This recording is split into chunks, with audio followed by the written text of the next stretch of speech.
Mayang adlaw kanyang tanan. Welcome to the very, very colorful and everything color rope dito sa aming Hinaguan Nature Park. Ito po ang new look niya.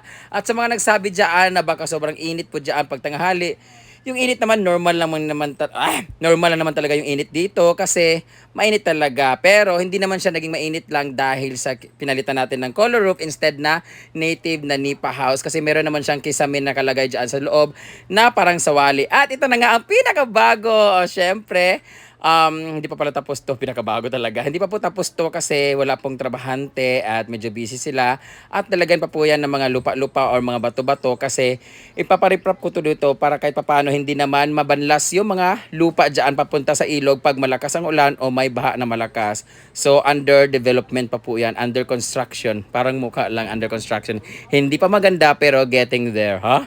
At ito naman po, nililinis munta konti ang ating mga pinagtubuan ng ating mga damo-damo. Ay nilinis po ni Amanda at dito po ay hindi pa po masyado malinis kasi hinayaan na lang po muna namin dyan kasi iniisip ko kung paano po magkukuha ng tubig dyan para sa ating swimming pool na gagawin. So hindi natin alam kung saan magbubungkal o yung magdi-deep well pero bahala na kung anong mangyari.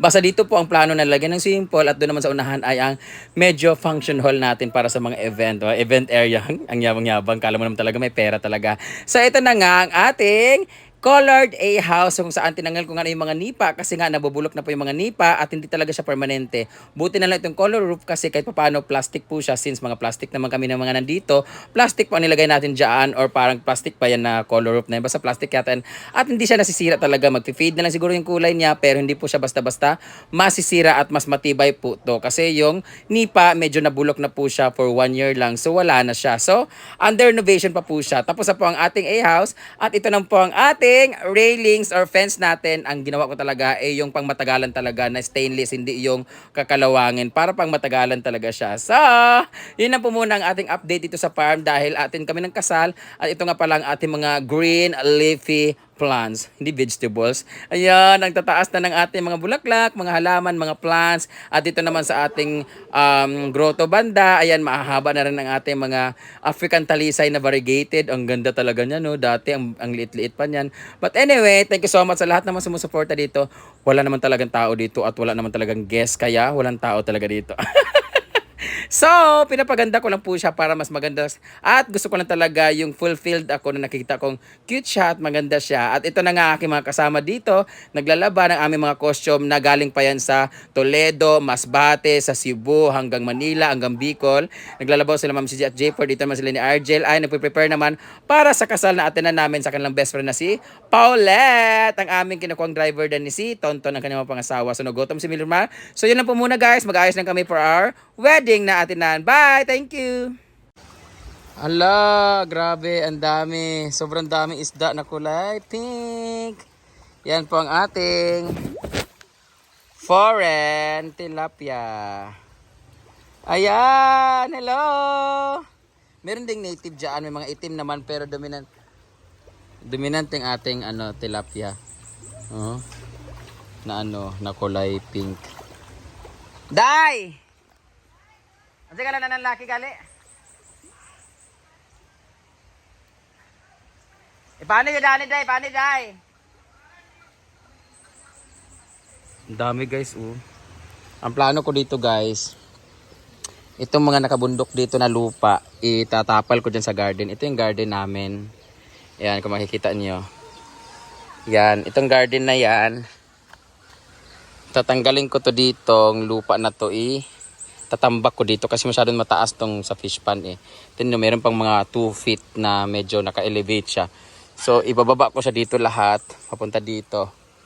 Para dito yung new garden natin kasi nag-clearing kami ng garden namin Kasi sobrang tag-ulan, 'di ba? Namatay lahat na Ayan, tapos anuhin natin 'yan, ipa-flat tas yung tubig.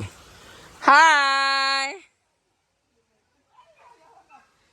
Okay na magud makita ka. Punta na rin kuan ba tilapia ka nga tilapia ka pink. Katawa lagi ka tinuod man. Tanaw, dili lagi Ayan po ang bisita ni Inday. Ano po yan siya? Uncle niya si Inday. Hi Ma'am Jean. Ma'am Jean Torres from Las Vegas. Andi yung anak niya. Papakita ko sa inyo yung foreign na tilapia. Tingnan mo tilapia namin. Oh, di ba? Oh, taga Las Vegas kasi yan. Dagay kayo no. Di ba? Pagbahog ra day, pagbahog day. Namahog naman siguro sila. Pink na. Walang mga koi fish. Nami kayo. Oh. Lagi sa tilapia dito. Oh, lagi kasi. Prito lagi. Kaon ka ni? Kaon ni tilapia. Pero wala ba kanan ni Pink? Wala ko kanon ting. Isa na ba? Di ba? Pito nagikan lang ni kuan Taishin. Ano mo tayo gikan sa farm?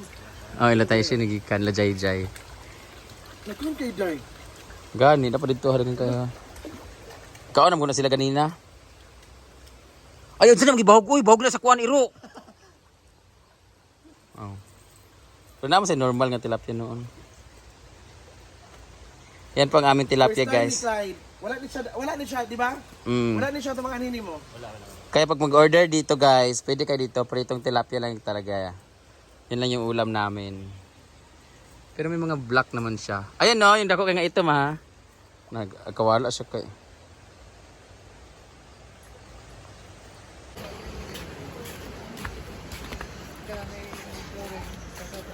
Dapat sabay tayo tatlo. Para Wala maganda siya. Ako dito wala dito. Ako isang pundo rin. Ay, Diyos ko.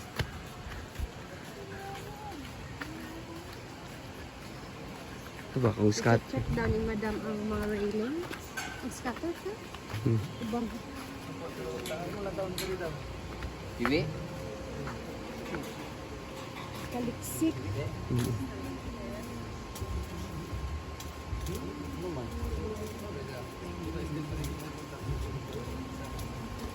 Ano yung man?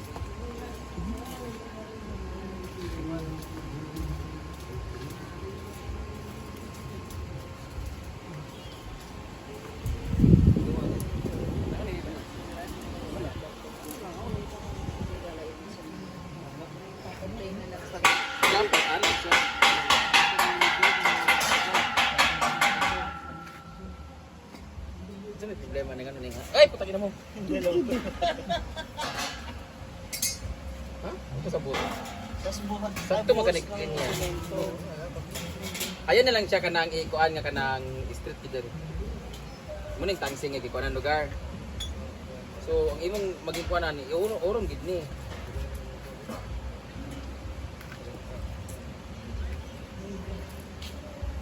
Dito na lang mo pag-una sa pinakauna. Dili mo ubos mo gud. Ay dili mo. Di man gud na problema mo gud niya kay ni ana. Diya. O kana mo yung ana. Ana, may street siya.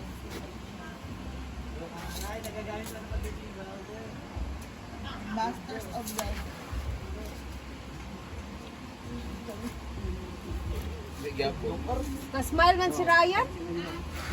Nakita niyo si Ma'am Shi. Ma'am si G, nag-smile din. Tayo init. Mainit. Nakangisi man, ganun, oh. Hindi, ganito na lang. Before ni mo siya ibuhos, ilinya sa tanan. Natanaw na nato kung dili okay ra man ganda, dili kayo layo ang diferensya. Oo, okay ra man. Ay na lang pag-base aning kuan sa tangsigid siya. Hiwi lugar, unsa na hiwi lugar niya, semento? Ang flooring. Unsa man kalay ang tangsig ana?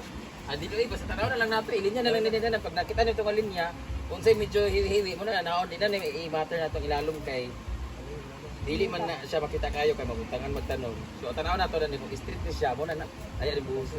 O basta ka before mo magbuhos.